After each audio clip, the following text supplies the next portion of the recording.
sachiez à peu près comment c'est appliqué. Mais vous n'aurez pas ça à l'examen. Mais la transformer en Z, qui est le dernier chapitre, jusqu'au premier chapitre, oui, vous devriez l'avoir. Voilà. Bien, donc si vous n'avez pas d'autres questions, on va continuer. Donc, bon, je vais aller vite parce que ça a été déjà vu, donc c'est juste des rappels. Mais c'est beaucoup plus maintenant vous qui allez me guider en me disant, bon, la partie on l'a compris, est passée, la partie n'est pas claire, explique. Bien, donc je refais. La transformée en Z, on a, donc avant de démarrer, il y a des définitions à donner, comme par exemple l'échelon de K. Dans ce cas-là, on peut le noter comme ça, E de K ou bien U de K. Donc c'est la même chose. I est égal à 1 pour K positif et 0 sinon. On a dit que delta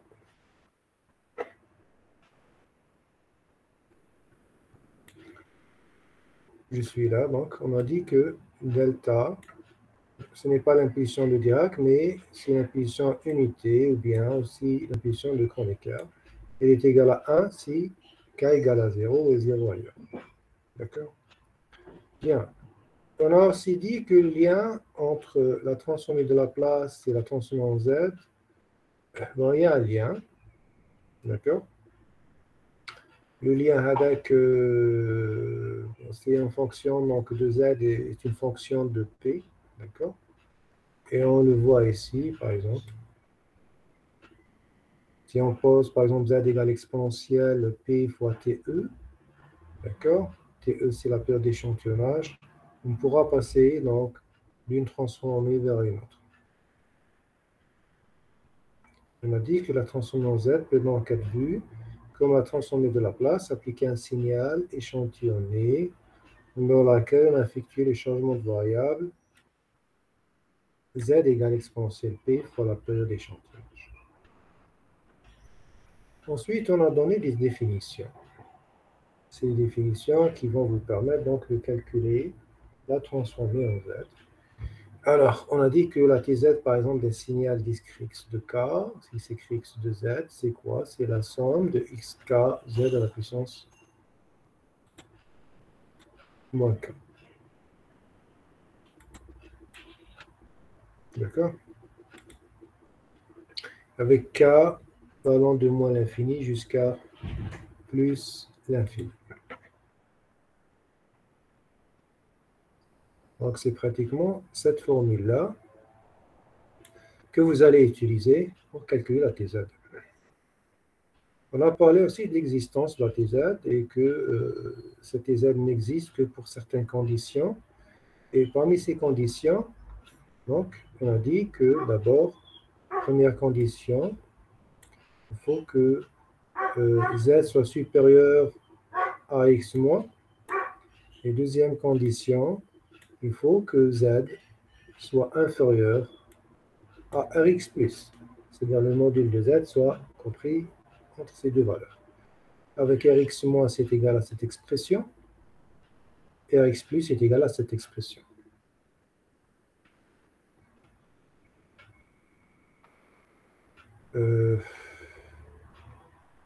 Donc si on trace ça dans l'espace de Z, vous avez ici l'axe X, c'est la partie réelle de Z, et l'axe Y, c'est la partie imaginaire de Z.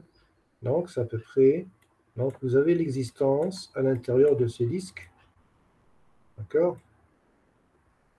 À l'intérieur du disque, ici, vous avez quoi? Vous avez l'existence de la TZ, ce qui est mis en rouge. À l'extérieur ou à l'intérieur, la TZ n'existe pas. D'accord? Donc, si vous avez des questions, vous m'arrêtez. Monsieur, Oui.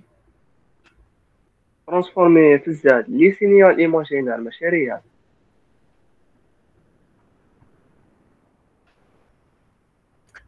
J'ai pas compris ta question. pour لي سينيال ايماجينال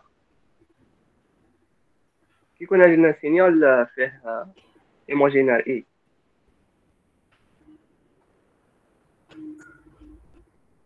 Non, la transformée en Z est utilisée pour n'importe quel signal, réel ou complexe. Il n'y a pas de problème pour ça. Tu peux utiliser Ah, ok, merci. pour les signaux réels, tu peux utiliser pour les signaux complexes. Il n'y a aucun problème, Ah, tu peux utiliser. Bonjour, monsieur. Oui. Monsieur, je viens d'arriver. Est-ce que vous pouvez répéter si vous n'avez pas fait une grande chose, monsieur? On n'a pas fait grand-chose, non, mais je vais répéter, Malish. Ok. Merci, monsieur. On vient juste de commencer Nathalie. Donc, en gros, ce qu'on a fait, c'est tout simplement, on a dit que bon, l'échelon, c'est égal à ça, donc c'est représenté par E ou bien par U. Le delta, c'est pas le Dirac. Delta, c'est égal à 1 en amplitude. On appelle ça l'impulsion unité, l'impulsion de chronique. Ensuite, nous avons donné donc, la relation entre Z et la transformée de Laplace par cette formule-là. Ensuite, on a donné donc, la formule de la TZ, celle que j'ai encerclée en rouge. Donc, c'est sigma k x k z à la puissance moins k. C'est tout ce que nous avons fait. D'accord? Voilà. Et donc, tu continues. Merci, monsieur. Pardon, j'ai oublié. Donc, on a fait aussi ça. Donc, on a dit que la transformée en Z existe si le module de Z est compris entre AX- et AX+. AX- c'est cette formule. AX+, c'est cette formule. Voilà. Monsieur, ça peut être x de t. Là, non. X de t, ça veut dire que c'est un signal continu. Non. La TZ, on l'utilise pour les signaux discrets, échantillonnés. Oh, d'accord. Merci, monsieur. Ok, donc on était là, on a là avec nous. Donc on a graphiquement, la TZ existe sur cette courant-là où j'ai mis les hachures en rouge. À l'extérieur, elle n'existe pas. À l'intérieur, elle n'existe pas. Donc là, c'est ça la région de convergence. Et on a pris un exemple aussi, considérant le signal xk défini par xk égale à ça, à puissance k et de k, et c'est l'échelon. Donc, x de z, ça va être la somme de xk z moins k, c'est égal, donc on remplace, à puissance k, il est a z moins 1 plus que puissance k de 0 à l'infini. Alors, c'est quoi? C'est une sigma, donc c'est égal à puissance 0, c'est 1. D'accord? Plus AZ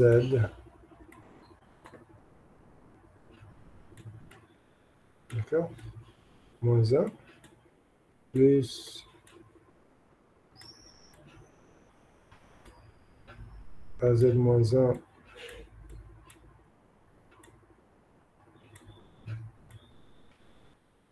au carré plus etc. D'accord? Allez, c'est quoi? C'est une suite géométrique. Ça, c'est une suite géométrique. On sait donc que la somme d'une suite géométrique, c'est 1 quand ça tend vers l'infini. Allez, donc c'est 1 sur 1 moins la raison. Avec le rappel, il est donné ici. C'est un rappel de mathématiques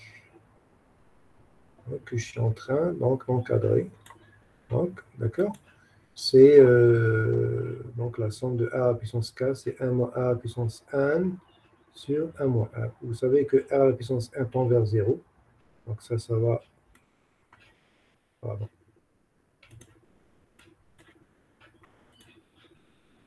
Ça va donner 0. Donc il y en a 1 sur 1 moins r. Donc ça va être ici. 1 sur 1 moins r. Donc, on revient à la formule suivante. Donc 1 sur 1 moins a z moins 1. D'accord? Donc un simple calcul utilisant les suites géométriques va vous donner le résultat de l'expression de la TZ. Bon, maintenant, est-ce que ça converge? Pour que ça converge, il faut que z soit complémentaire x moins x plus. À x plus, on trouve l'infini. À x moins, on trouve a. Donc, il faut que z soit inférieur à l'infini.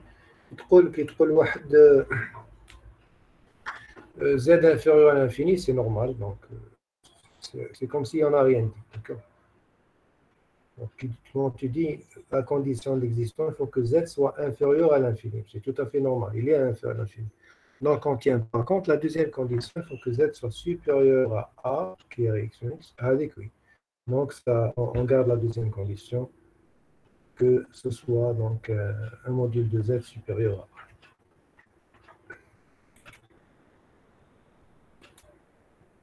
Alors, quelques TZ importantes. Donc, on a donné un tableau de TZ. Vous avez donc le delta, donc l'impulsion de Kronecker, c'est 1. L'échelon, c'est Z sur Z moins 1. K échelon, c'est Z sur Z moins 1 au carré. A, la puissance K échelon, c'est Z sur Z moins A. Et X, K moins A, c'est-à-dire un retard de A échantillon, ça vous donne Z à la puissance moins A, multiplié par X7. Bien sûr, le tableau HADA, vous devez l'apprendre par cœur.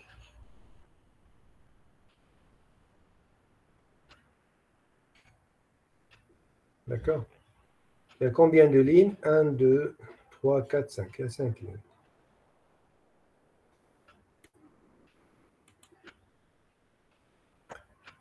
Il y a aussi les propriétés. Donc la linéarité, c'est clair. Bon. Changement d'échelle, ici, c'est bon, si vous avez par exemple YK égale à A puissance K fois XK, alors la TZ de Y, c'est égal à la TZ de X de Z sur A.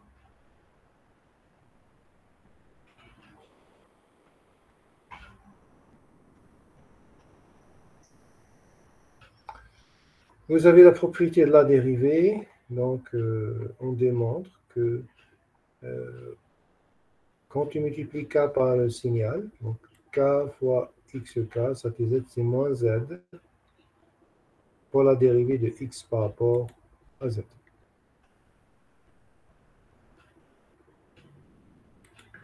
Alors, vous devez les connaître, les propriétés. La convolution, c'est comme, donc, c'est comme le cas de la transformée de Fourier. D'accord, c'est la même chose. Donc, si vous avez une convolution dans le temps, dans le domaine Z, ça devient un produit.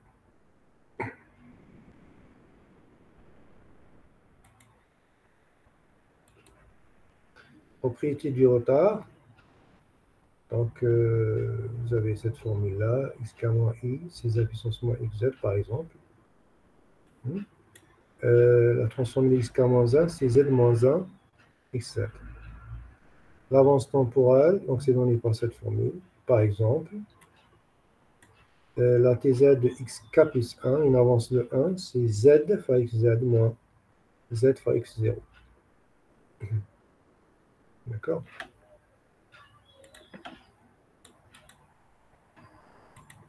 Il n'y a pas de question là-dessus?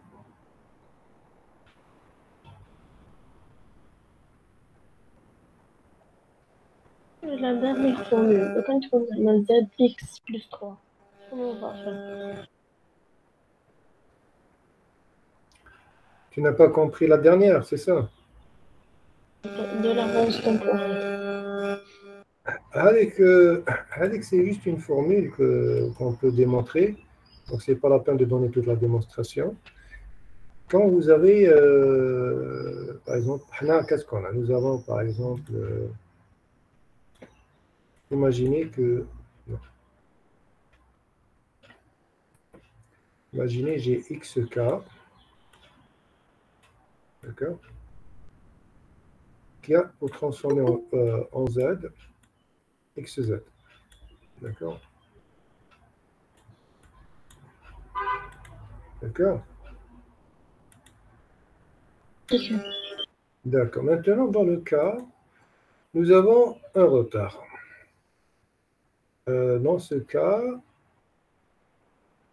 allez, tu retires la dernière, donc je vais mettre juste la dernière. Donc, dans ce cas, x, bon là c'est xk, je n'ai pas de place, je vais écrire ici.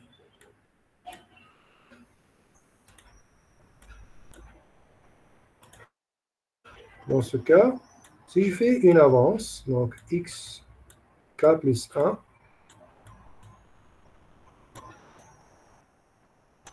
donc la TZTA, c'est quoi?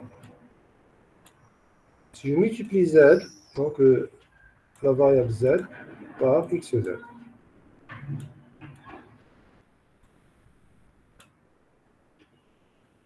Moins z fois x0. C'est-à-dire la valeur initiale pour un temps égal à 0. D'accord? Donc, si tu as une fonction xk, où tu as fait la TZTA, c'est grand x. On connaît, donc on la connaît, la calcule. Si on veut calculer la TZ de xk plus 1, c'est-à-dire avancer d'une seconde, par exemple, ce n'est pas la peine de refaire les calculs. Tu utilises juste la formule. Est-ce que c'est clair? Oui, monsieur, par exemple, si on a x de k plus 2, ça va être z à la puissance 2 fois x de z. C'est ça, monsieur. Tu remplaces la formule. Tu remplaces la formule. Xk plus 2, on va la calculer mac. Ok, donc x.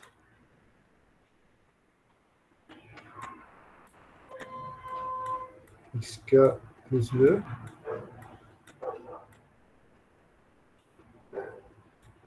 D'accord?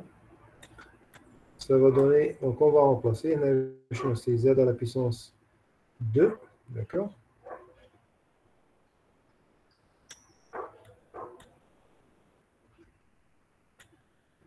Fois xz.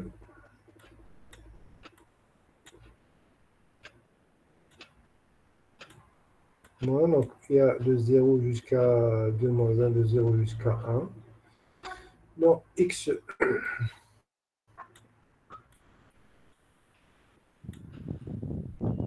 x0, Multiplié par z. 0 c'est 1.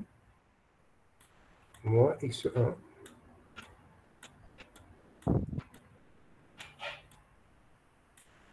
Fois z à la puissance moins 1.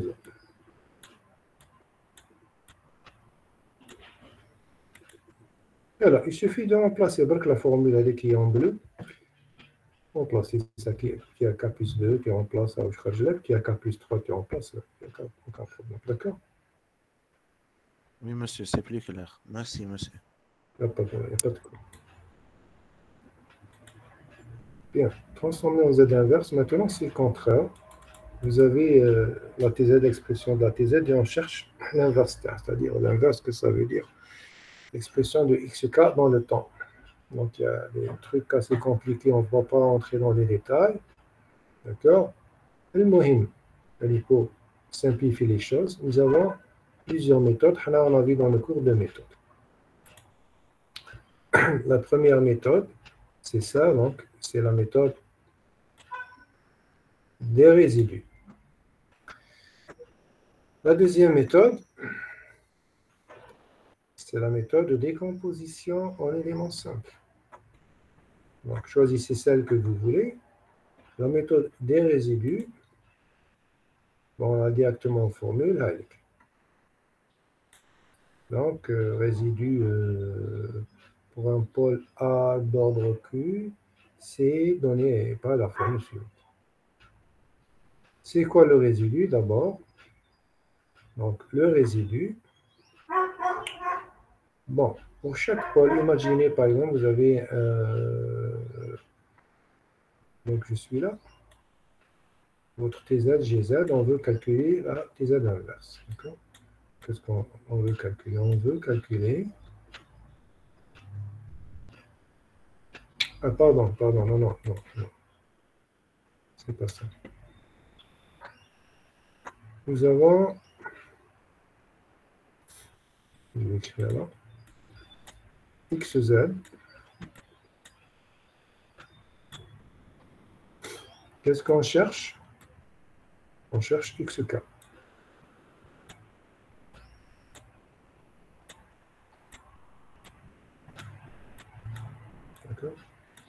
XK, on ne sait pas ce que c'est. Donc, c'est ce qu'on cherche. Qu'est-ce qu'on fait? Donc, la procédure à faire, c'est de calculer l'expression G de Z. D'accord? C'est quoi G de Z? C'est tout simplement votre signal multiplié par Z à la puissance K moins 1. Ni plus, ni moins. Une fois que vous obtenez cette expression J de Z, d'accord, vous allez calculer ces résidus qui sont donnés par la formule suivante. Et dans ce cas, votre signal XK, c'est quoi? C'est la somme des résidus de GZ. Vous trouvez 2, donc vous aurez la somme de ces 2. Si vous trouvez 3, c'est la somme de ces 3. Bien, le résidu a une formule assez compliquée avec. Et donc la TZ inverse de XZ, c'est-à-dire XK, c'est égal à la somme des résidus de la fonction J de Z qui est égale à XZ ZK moins 1. Pardon. Alors, si vous avez un pôle simple, dans le cas du pôle simple, la formule des résidus devient, elle se simplifie, regardez, avec, c'est beaucoup plus simple. C'est donc limite quand Z tend vers A de J de Z fois Z moins. On prend un exemple pour fixer les idées. Exemple, si x de z égale 1 sur 1 moins z moins 1, c'est-à-dire z sur z moins a, d'accord, donc هذا هو mon xz, c'est quoi mon xk? Donc, qu'est-ce que je fais? Je calcule le j de z, je multiplie k par z k moins 1, ça me donne quoi? Donc voilà le j de z qui arrive. zk sur z moins 1. Il a combien de pôles? هذا le dénominateur, il a combien de pôles? Il a un seul pôle qui est égal à 1. Quel est l'ordre tau? Est-ce que c'est un pôle simple, l'ordre 1, ou est-ce que c'est un pôle multiple?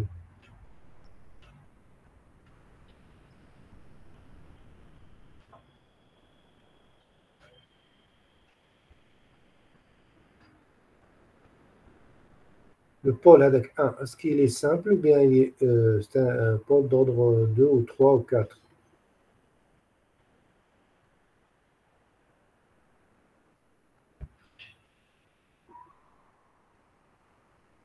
Oui, c'est correct. C'est un pôle simple. Simple. Qu'est-ce que ça veut dire simple? Par exemple, si vous avez quelque chose sur... Imaginez que j'avais ça. Z à la moins 1 au carré. Dans ce cas, c'est un pôle comment? Simple ou bien double? Pardon? Très bien. Dans ce cas, c'est un pôle double. Si j'avais la puissance 3, c'est un pôle triple, etc. Donc, je ne peux pas utiliser la formule Harry. D'accord? Dans notre cas, c'est un pôle simple, donc je peux utiliser la formule, cette formule simple. Donc, je remplace. Donc, je suis là. C'est limite quand z tend vers 1 gz à la puissance fois z moins 1. C'est là, cette limite, c'est égal à 1. Donc, on trouve que le résidu est égal à 1. Donc, puisque c'est causal, c'est 1 fois l'échelon. D'accord? C'est 1, c'est égal à là. 1 fois donc Q de K.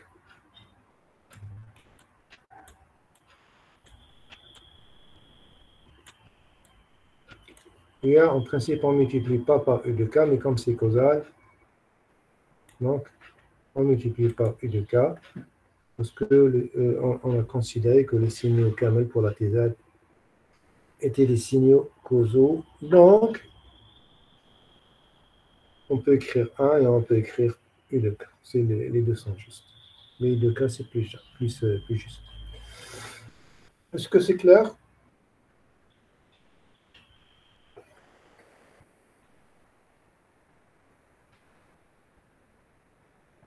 Si on avait avec l'exemple تاع au carré, comment on va calculer? Genre منين راح نجيبو هذاك le Q, etc. Et vous allez utiliser, si vous avez, par exemple, un pôle double, qui met le kata, ça au carré, vous allez utiliser cette formule. Vous allez utiliser cette formule. D'accord? C'est cette formule où le Q est égal à 2. D'accord? Donc, Q égale à 2 ici. Si vous avez un pôle triple, ça va être Q égale à 3, etc. D'accord? Merci, monsieur. Pas de quoi. Non, mais la simplicité, on n'a la complication. Généralement, ça, c'est des formules qui sont utilisées sur ordinateur, d'accord? Mais bon.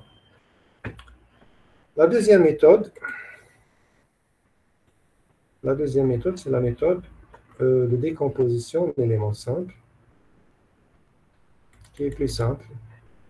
Donc, si on a xz, une fraction rationnelle qui s'écrit numérateur sur dénominateur de la forme ça, donc on peut décomposer en éléments simples et voir sur la table. Exemple, d'accord? Exemple, soit xz égale à 1 sur z carré moins 3z plus 2. Vous allez chercher le delta ici, le delta de ce polynôme, vous allez trouver, donc vous avez deux racines, vous avez 1 plus 1 et plus 2, donc ça fait z moins 1 fois z moins 2, donc ça vous donne, vous allez trouver que c'est égal, par exemple, à A sur z moins 2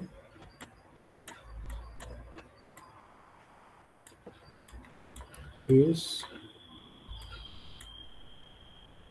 B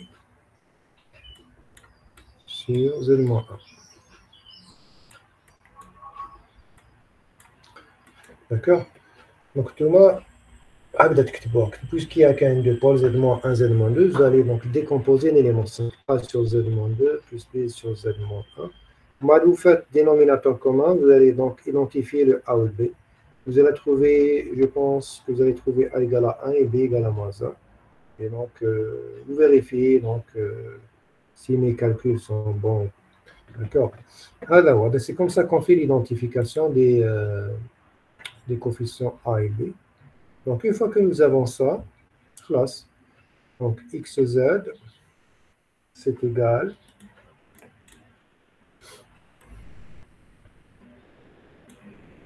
à z à la puissance moins 1, multiplié par, là, parce que la forme, elle dit, mais elle ne nous plaît pas. Pourquoi elle ne nous plaît pas? Parce que me cache la table, d'accord?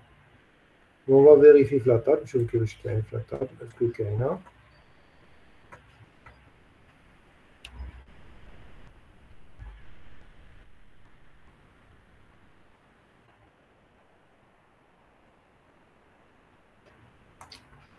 J'ai dépassé complètement le... Ah, attendez, je vais faire un retour. J'ai perdu la page. Ah, voilà. Donc la table, on cherche la table. Est-ce qu'il y a une expression avec? Regardez. On va regarder la table des TZ. L'expression 1 sur Z moins. Le cache. D'accord? Elle n'existe pas sur la table. Donc ça nous gêne un peu. Où est-ce que je suis? Je suis là. Kain, le cache 1 sur Z moins 1, mais Kain Z sur Z moins 1. Donc on va profiter de ça, de cette formule-là, pour essayer donc de la déduire. Donc je suis là. Voilà, donc 1 sur z-2 dans la fiche, on ne sait pas la calculer, ça aussi. Donc on va diviser par z et multiplier par z, c'est ce que j'ai fait ici. Faire z-1 en facteur, et je multiplie par z. Donc on aura z sur z-2, on a z sur z-1. Voilà qu'il y a une table. Donc directement, c'est la tz de 2 puissance k, voilà c'est l'échelon. Alors, z-1, c'est l'opérateur du retard. Donc, on a vu tout à l'heure la propriété qu'on a z-1 multiplié dans le domaine z, ça fait un retard de 1. Donc, au lieu de mettre ici k, vous mettez k-1 ici. D'accord? le K, le K, le K. Vous mettez O remplacé par K-1. D'où donc le résultat final.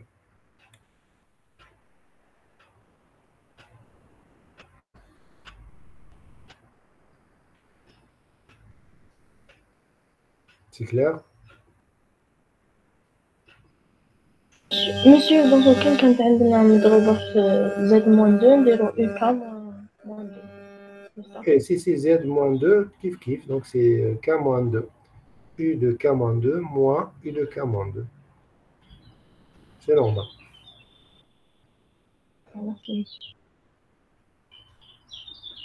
Pas d'autres questions?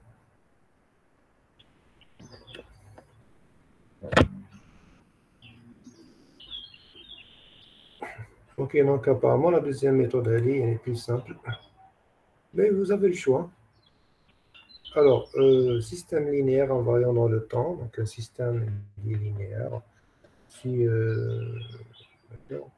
obéit à un nombre de lois. Vous avez donc, si vous faites entrer deux entrées ici, ça c'est le système, X c'est l'entrée, Y c'est la sortie. Donc la transformée de alpha xk plus x2k, c'est la alpha fois la transformée de x1 plus la transformée de x2. Donc ça ne change pas. S'il y a une opération linéaire ici, vous allez trouver aussi une opération linéaire en sortie. Le retard aussi, donc vous avez un retard à l'entrée, vous aurez un retard, le même retard en sortie. Système linéaire invariant. Bon, si le système ne varie pas dans le temps, donc vous avez la sortie du système qui est égale à l'entrée convoluée par la fonction, par la réponse impulsionnelle du système. Chaque système est caractérisé par ce qu'on appelle la réponse impulsionnelle, H de K. Et donc la sortie, on peut la calculer comme convolution de l'entrée avec cette réponse impulsionnelle, comme c'est expliqué dans cette forme.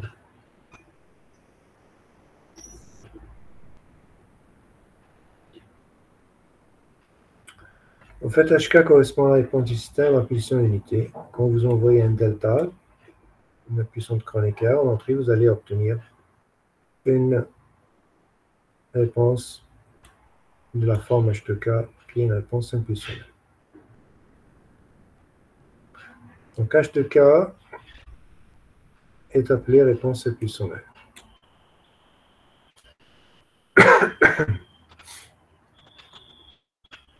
La réponse indicielle, par contre, elle est obtenue par la sommation de la réponse impulsionnelle de moins l'infini jusqu'à K. On appelle ça la réponse indicielle. Alors, définition, un système est causal si l'effet, donc la réponse, ne précède jamais la cause. C'est-à-dire, si vous avez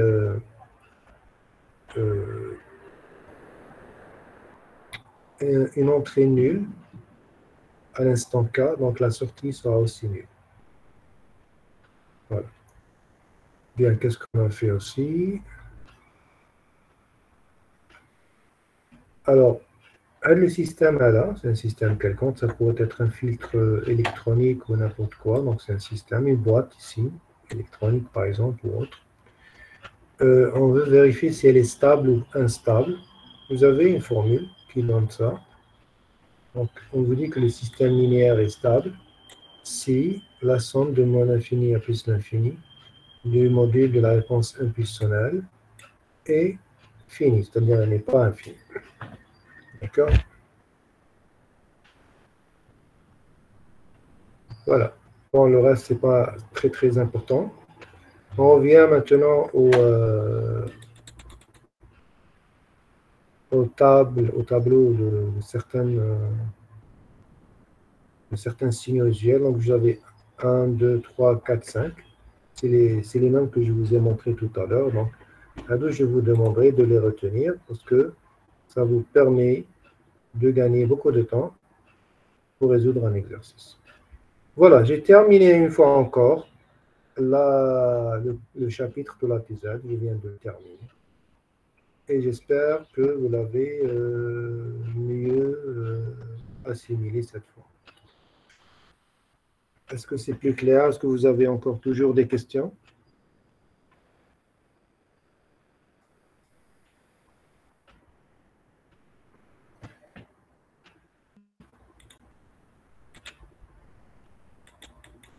C'est la série 7, transformée en Z, où vous avez un certain nombre d'exercices.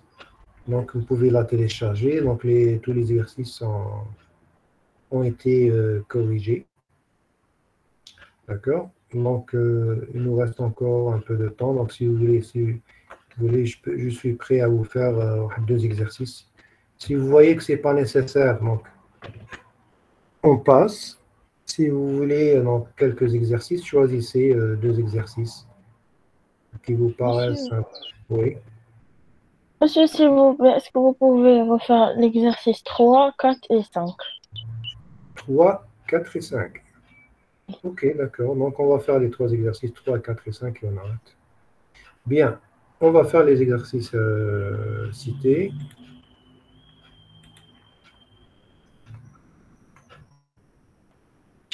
Bon, on va déjà à l'exercice 3. Bon, l'exercice 3 vous dit déterminer la transformation z de xk égale a puissance k, échelon de moins k. Alors là, vous avez un petit problème. Vous avez un petit problème parce que nous avons ici moins k.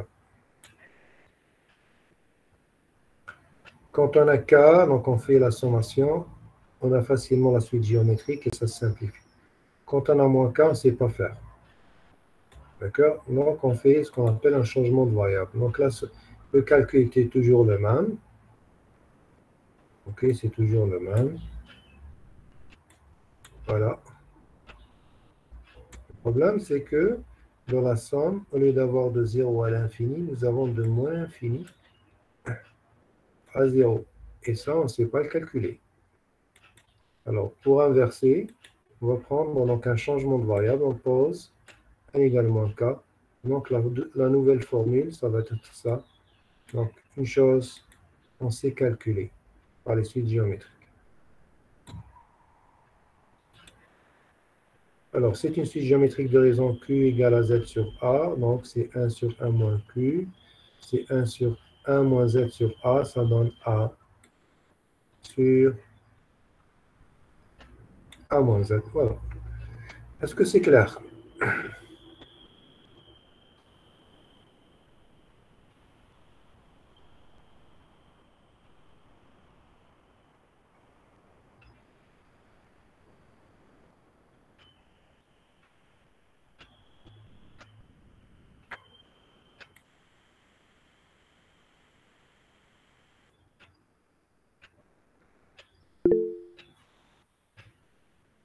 Très bien. Ok, donc on peut continuer. Donc. Vous m'avez dit le 3, le 4 et le 5. Le 3, on l'a fait. Le 4, maintenant, on détermine la TZ de xk égale 1 demi puissance k, échelon de k moins 1. Donc là, ce qui nous gêne, c'est un peu ça. C'est le moins 1, d'accord? Si on n'avait pas ça, si on n'avait pas le moins 1, ah, j'ai pas vu le message là. Oui, un peu. Ah, on a déjà l'exercice.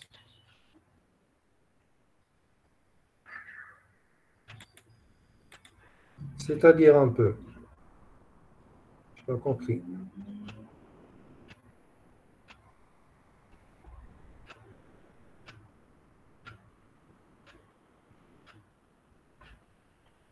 J'ai pas compris pourquoi on pose le n égale à moins k.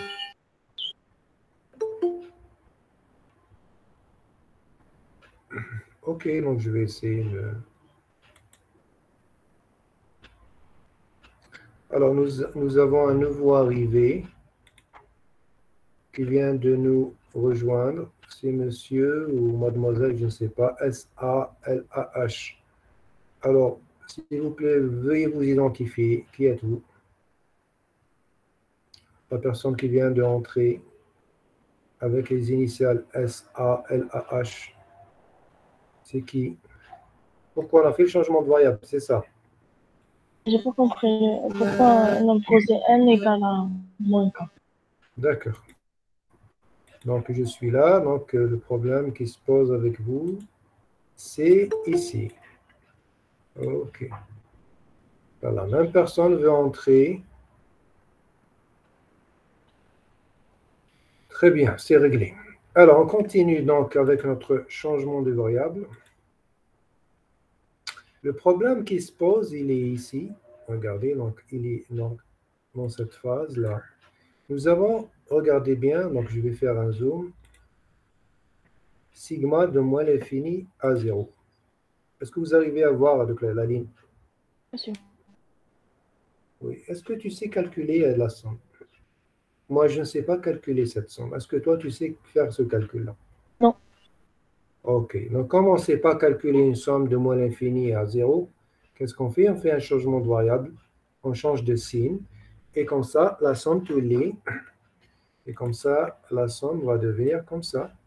Donc, de 0 à plus l'infini, ce qui simplifie le calcul de la somme géométrique et nous avons notre résultat. D'accord? D'accord, merci, monsieur. Il n'y a pas de quoi. Donc, on passe à l'exercice. On passe à l'exercice suivant, où on s'est arrêté. D'accord? C'est l'exercice 4, donc on cherche à déterminer de ça. Pour ce qui nous gêne, c'est le fait d'avoir K-1. Donc, qu'est-ce qu'on fait? Bon, on sait calculer la TZ de 1 demi puissance K, échelon de K. Eh bien, on sait le faire.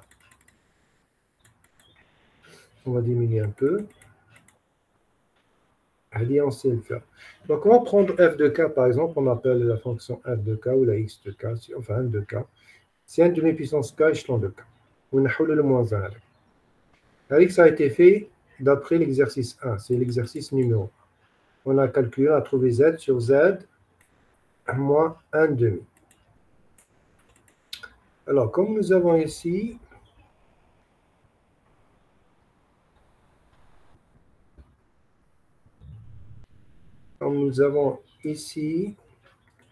un K moins 1, d'accord? Donc, d'après la propriété du repart, si f de K a une TZ f de Z, alors f de K moins 1, c'est 1 sur Z f de Z. Donc, on place. Donc, f de K moins 1, c'est égal à 1 demi puissance K moins 1, échelon K moins 1. On aura pour TZ ceci, 1 sur Z moins 1 demi. Mais xk, ce n'est pas égal à ça. Ce n'est pas 1 demi puissance K moins 1, c'est 1 demi puissance K. Qu'est-ce qu'on fait? Donc, x de Z ou 1 demi. D'accord? Et on multiplie par 1 demi. Donc, x de K, on montre que c'est 1 demi f de K moins 1. Donc, je remplace x de Z, voilà, fois 1 demi. Voilà. D'accord? Voilà. Donc, x de Z a été calculé. Le voici. Voilà. J'espère que c'est clair comme ça. Oui, monsieur. Monsieur, Très bien. هذيك وين comme x z. Oui. كيف اللي c'est pas clair. Vous n'avez pas compris avec la ligne.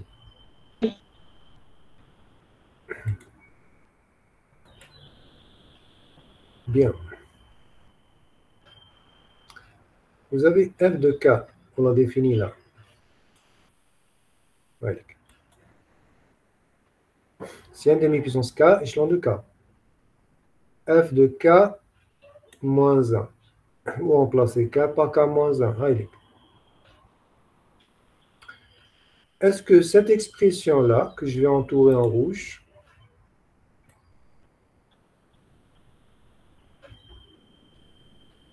est égale à cette expression que je vais... Ah, je vais effacer. Est égale à cette expression. est-ce que l'expression en rouge, encadrée en rouge, est égale à l'expression encadrée en bleu? Un petit retard. Là, ce n'est pas le problème de retard. Le retard في l'échelon, c'est le même. Il manque juste un demi. D'accord? N de x de k, c'est égal à f de k moins 1. Ça, لازم multiplier par un demi. C'est-à-dire l'expression en bleu est égale à l'expression en rouge multipliée par un demi. Est-ce que vous êtes d'accord?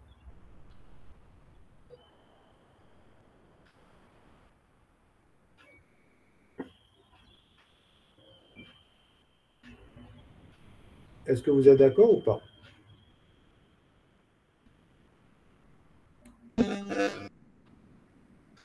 Je n'ai pas entendu. Hein? Oui, monsieur. D'accord. Même il est pas très très clair. Je vous laisse le soin de la refaire chez vous, à tête reposée. Je pense que vous avez trouvé le même résultat. Donc on revient donc, au com avec qui vous a causé problème. Ici, donc la ligne ici, comme xk, bon, je vais effacer là. Comme xk, utiliser le rouge. xk, c'est égal à 1 demi fk moins 1. Donc ça vient de l'expression. Hein? Ça vient de l'expression. Il manque un demi, je multiplie. Donc, où je fk moins 1 la tz ou هايليك.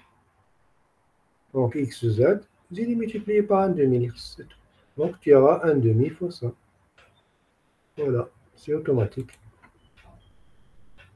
J'espère que c'est plus clair comme ça. Monsieur, et qui نضرب هذيك un demi fois un demi à la puissance k moins 1 qui peut نضرب un demi k fois un demi à la puissance moins 1. Bien ضربنا في un demi. Attendez. Vous êtes à quelle ligne? Vous êtes à quelle ligne? À partir de la solution, quelle ligne?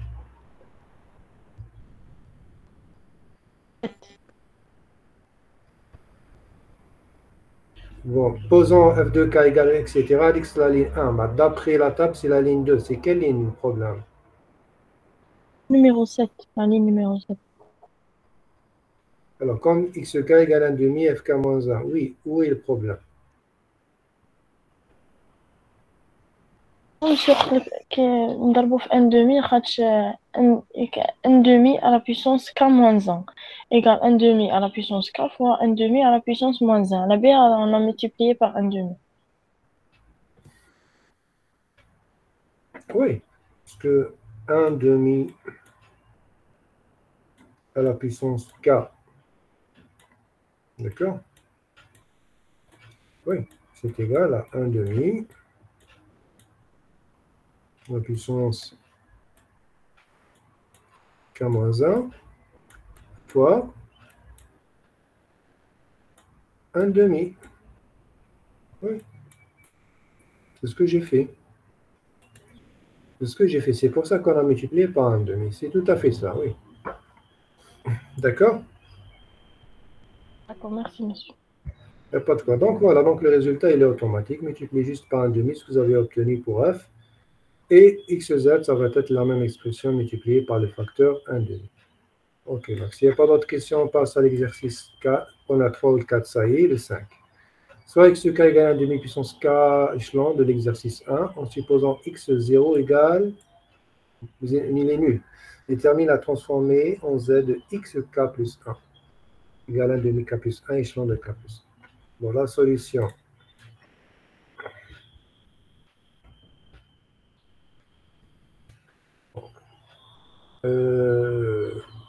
On vous dit d'après la table. Bon, ça, apparemment, ça a été fait dans l'exercice 1. On a déjà calculé.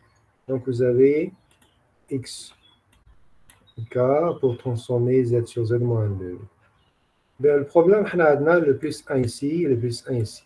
Donc, on va utiliser la propriété de l'avance. Donc, d'après la propriété de l'avance, xk plus 1 égale 1 demi puissance k plus 1 k. Donc, à portée z, z fois x de z moins z fois x de 0. X de 0 égale à 0, donc tout ça, ça part. J'aurai donc z fois x de z. Ça me fait z au carré sur z moins 1 demi. Est-ce que c'est clair? Monsieur, c'est clair, merci.